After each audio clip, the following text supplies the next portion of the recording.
If you're struggling to design realistic sailing mechanics for your Cypriot themed board game, you found the right channel, remarkably.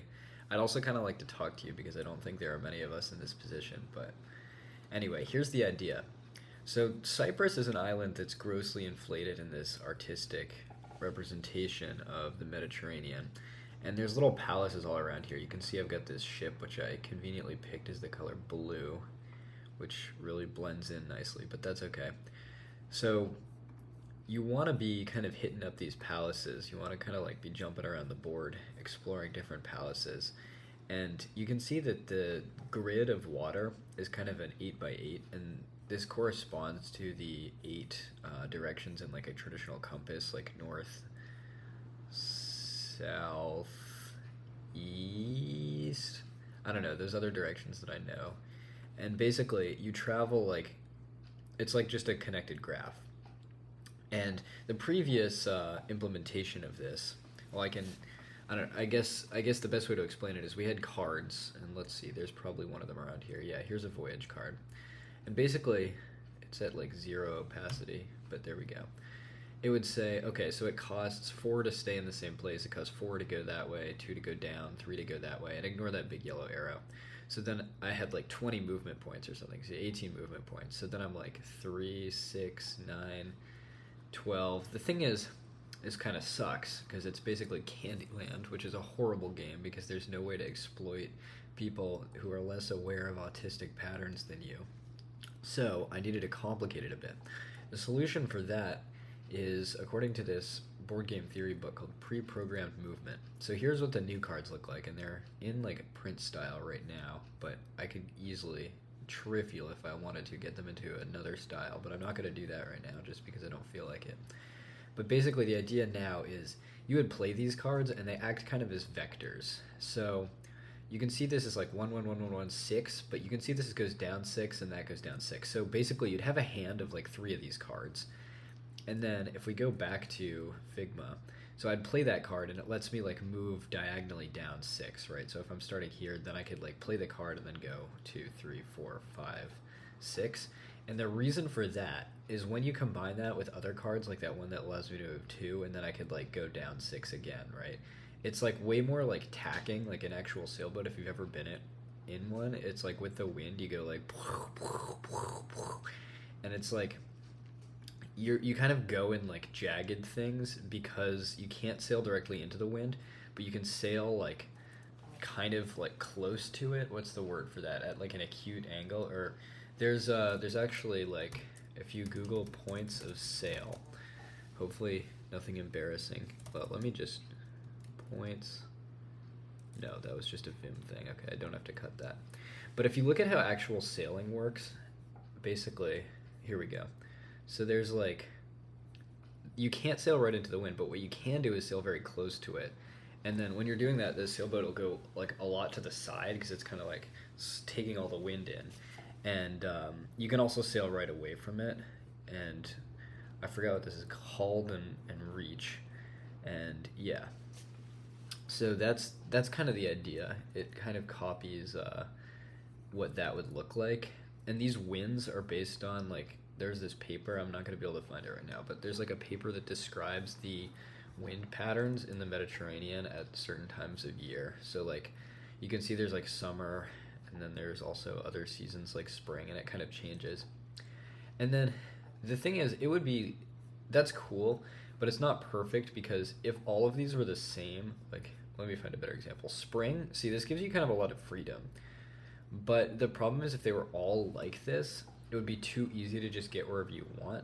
And that's why I introduced these, which in the code for this, let's see, there's like, I called it booby wind patterns. So there's a stale wind pattern, which basically makes everything 2, and that's what you're seeing here. And then there's also a wind pattern like this. You see how it's just like 1, and what that is called sharp, and all it does is like filters, or technically maps, and everything that's like not equal to the max wind value gets just sent to 1. And so that's why you've got like a 7 here, because there's maybe a 6 like here. Like if we look, I don't know, like yeah, something like that. Looks like it doesn't do it in winter, but that's basically the idea. It creates like sharp, jagged versions of the same wind. And the reason for that is if you're sailing around Cyprus, you don't want like maximum control, right? So maybe you have like, yeah, like, and then like you have a setup move, so you're like 1-2, and then you're like, and then you're like 1-2, and then like, and then you sail like over here. And there's a couple other things to consider, like technically the light water. We used to make this like cost 2 less, so like in the old system that was like Candyland, you'd subtract 2, so it'd be very easy to go like, or no, maybe we just made it cost a constant of 2. So once you were here, you could just like go all along the board like this to the light waters. But now I'm thinking like using the new system of vectors more than this, like it would just take off 1 from the first move. Like the first move into the light area would be free. So if you have a card that's like going 2 in that way, it would let you go 3 basically. Like say we're here, it would be like this one's free, 1, 2.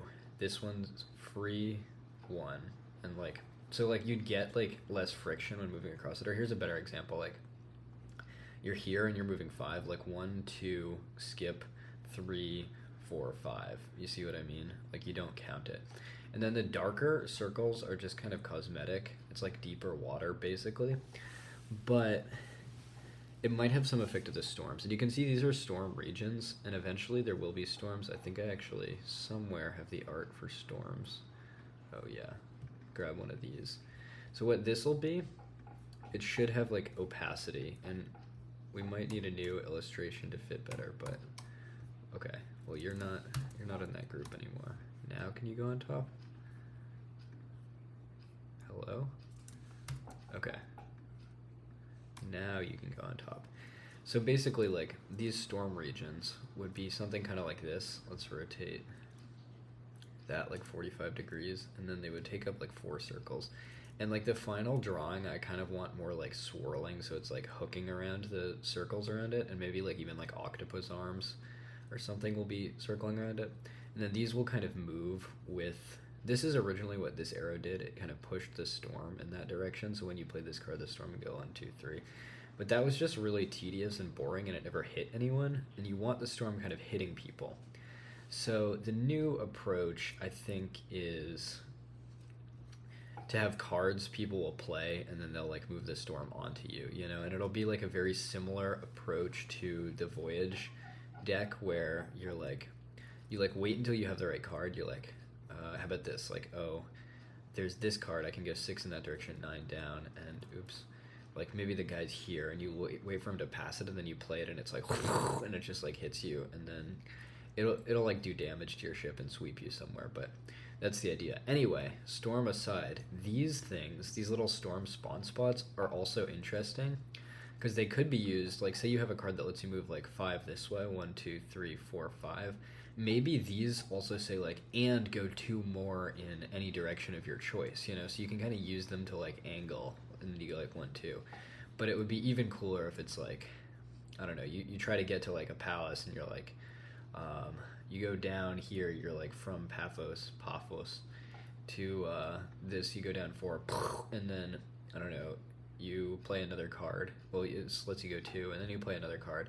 It's like, and then this lets you go 2, and you go like 1, 2, and you skip this one, so then you're there. So it's like, it's kind of like going across slipstreams and stuff, and you're like tacking all over the place. In theory, that's what it's trying to be. And what I'm kind of deciding on now is players will have like maybe 4 of these in their hand per turn. And if we have multiple ships, I know I have multiple somewhere, but that's a big ship. Can I grab it? Yes. Probably regret taking that later, but that's fine. So multiple ships, you'll kind of be alternating, right? And like it's possible to fight other players in the game, so like you'll start and they'll be there. It's way bigger. And then they'll be like, and you'll be like 1, 2, and then they'll be like, it'll be like alternating. Like you'll have a handful of cards, and then they go up there, and then you go like, and then they go like here, and then 1, 2, you know, and then they make it to their destination, and then you make it to Paphos and try the Paphos halloumi.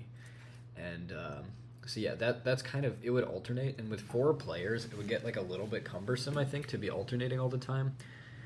So I haven't playtested this yet. Well, I did actually. I playtested this one iteration where it was like you were pre-planning your voyage, so you'd have like four of these cards, and then you'd like choose the order that you wanted them to be in. But that got like too complicated because people are just like planning their order of cards, and it's like it's hard to predict what all the other people are doing. It's like decision fatigue, you know. So now I think maybe honestly either three cards or maybe keep it as four, but have people just like hold them and then play them as they go. That way you're more like, I don't know, it's less strategy in the fact that you're pre-planning everything, but it's more strategy in the fact that you could like prepare to intercept people. But I think it'll be important to try it both ways. And if you wanted to see the 4 paper print, I can make this false.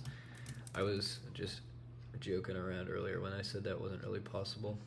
But yeah, here's what it would theoretically look like. And another thing is you'll notice there's theme points, which is like how you play the cards later in this game, which I think maybe, I don't know. Here's the rationale behind them. So you see this has more theme points as it goes, and it's more powerful of a card. Like this is kind of a okay card. This is an okay card. This is like better. This is the best. You can see the theme goes 1, 2, 3, 4. And what this would allow you to do is like cash in points basically for using less voyage cards. So it would reward people being like really efficient. Basically, like if you're trying to sail, from this city that I have no idea how to pronounce, and you want to get to the House of Mopsus, you know, you could do it like 1, 2, 3, or you could do it like 1, 2, you know, and then you'd save voyage cards, and that way you'd get more points. So it's like it allows the autistic people to like enjoy the game. Important part of game design is like not to fully design it for the autistic people, because while I really enjoy like maxing out a game, and when I played Arkham Horror, like I would just get every single last dollar in the bank because there was no rules clause against having like 25 retainers at the same time. The average person doesn't enjoy games like that, so you have to make the game quite simple, but also like allow a kind of element of strategy. And I think that's one way to do it. Like the average person can appreciate just the simple geometry of like vectors kind of adding up, and it's like sailboat tacking. But if you really want to like play the angles, you can like really carefully angle things in.